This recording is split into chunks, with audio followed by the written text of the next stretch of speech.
I wanted Tanya out of my life, so I asked Solo to handle it. Then I got invited to dinner, which seemed casual, but I really wanted to see Pete.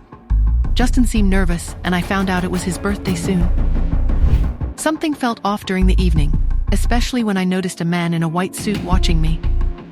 The next day, I went to visit Justin for his birthday, but something terrible happened. Cherry and I were surrounded by men who were looking for Pete, Justin's son. I didn't understand why they wanted him. Was this a random attack or was it planned? Who wanted Pete so badly and why? Was it connected to Justin's past or something else?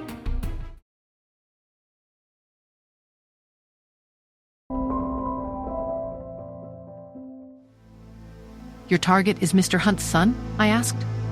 A confirmation, not a question. Yes, he is. Scarface, the leader of the men said. My heart hammered against my ribs, a frantic drumbeat against the cool leather of the seat. They want Pete, not for ransom but for termination. The word echoed in my mind, cold and final. If you know what's good for you, hand him over. Scarface's voice, rough and laced with threat, cut through the silence. He's all we want. Give him up and we'll let you go. If you don't, neither of you will live to see another day. This is my daughter, not Mr. Hunt's son, I explained. What, she looks like him though. Are you trying to fool us? Get out now and hand the kid over? Scarface demanded. They think I'm a normal woman. A flicker of grim amusement sparked within me. They had no idea. They're expecting a fight. They were counting on brute force, on a display of physical prowess. But I wasn't going to give them the satisfaction. I wasn't going to play their game. Instead, I focused on the details. The way Scarface's men shifted, the subtle tension in their stances. They're nervous. They were used to overwhelming force, to quick, brutal takedowns they weren't prepared for. Something else. I reached for my phone, my fingers moving with practiced efficiency. I wasn't going to engage in a physical altercation, not here, not now. I was going to leverage the very technology they thought they'd neutralized. Ben Loris, I said, my voice cutting through the air like a razor. That's your name, isn't it? His eyes widened, a flicker of surprise and unease crossing his features. Where do you live? Who's your family? I continued, my voice low and steady. I didn't wait for him to answer. My fingers danced across the screen, bypassing security protocols, accessing public records. Information is power. And I had just found a whole arsenal. I held up my phone, the screen displaying his personal information, his family's addresses, their faces. Remember, if anything happens to young Mr. Hunt, I'll come for you, no matter who did it. The color drained from his face. Fear is a powerful weapon, more powerful than any punch. They won't stop coming, he stammered, his voice laced with desperation. Too many people want him dead. What did you say? I asked, my voice dangerously soft. He told me about the live chat room, the kill orders, the other groups waiting in the shadows. He's been living like this? A wave of cold fury washed over me. Do you know who took out the contract on him? I asked, my voice tight. He hesitated, then gave me the names of Mr. Hunt's business rivals. They're all playing a dangerous game. Remember what I told you? I said, my eyes locking with his. Anything happens to the boy and I'm coming after you. I turned away, the weight of his fear and the knowledge of the threats against Pete settling heavily on my shoulders. We're not safe here. Let's go, I said, starting the car. We shouldn't delay your father's birthday celebrations. As I pulled away, I made a silent vow. I'll protect him, no matter the cost. Turning a corner, I stopped the SUV. I needed to think, to strategize. Justin can't know the truth yet, not the full extent of it. It would only complicate things, make him reckless. Meanwhile, inside the Hunt estate, a different kind of tension was brewing.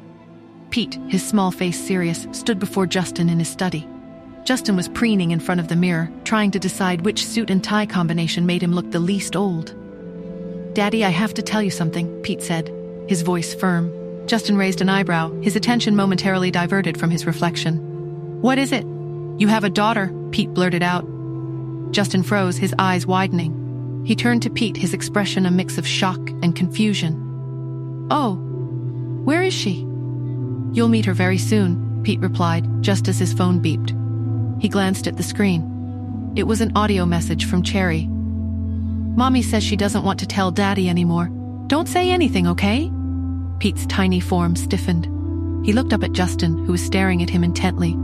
Daddy, look at me, Pete said, trying to mimic Cherry. Am I cute? Aren't I adorable? Do I look like a little girl?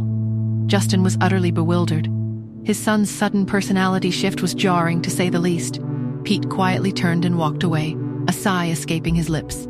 This is too much for a kid. Back in the SUV, I restarted the engine, the hum of the motor a soothing counterpoint to the turmoil within me. We'll leave. We'll disappear. I'd make sure Pete was safe, even if it meant taking him away from his father. As I approached the Hunt estate, the imposing gates loomed before me. I took a deep breath, forcing a smile. Time to play my part. The doorbell rang, and I watched through the window as Justin, looking uncharacteristically flustered, opened the door. It wasn't Pete. It was Chester. A wave of irritation washed over me. Distractions. Then, Tina York arrived. Her presence tightened the knot in my stomach. Another complication. I stepped forward, ready to face whatever lay beyond the door. But Tina intercepted me, her voice sharp and dismissive. "Why are you here?" "Why can't I be here?" I replied, my voice cool. "You are not his equal, Miss Smith. I'd suggest that you stop daydreaming. Also, Mr. Hunt has said that it's not convenient for him to host female guests at home today. Please leave."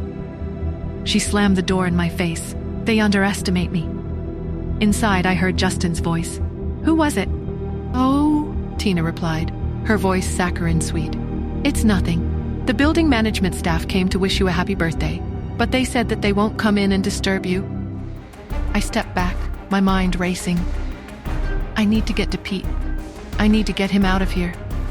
I wouldn't let anyone, not Scarface, not Tina, not even Justin's enemies, take him away from me.